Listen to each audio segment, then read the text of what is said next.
Samantala, hindi na itala ang anumang insidente ng nakawan sa mga ibinibilad na mais at palay ngayong harvest season sa lungsod ng Kawayan batay sa ulat ng Public Order and Safety Division o POSD.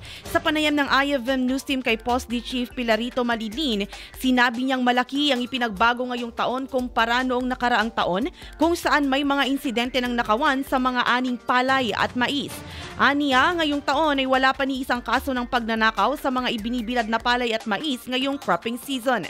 Ibinida ni Malinlin na malaking tulong ang patuloy na pagpapatrolya ng PNP Kawayan, mga barangay tanod at mga tauhan ng POSD Kawayan sa pagpapanatili ng kaayusan at seguridad sa mga sakahan.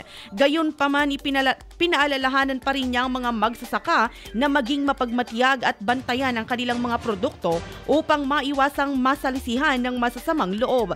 Samantala, masaya ring ibinalita ng opisyal na wala ring naitatalang kaso ng nakawan ng mga alagang hayop tulad ng baka at kalabaw sa lungsod sa kasalukuyan. IFM News.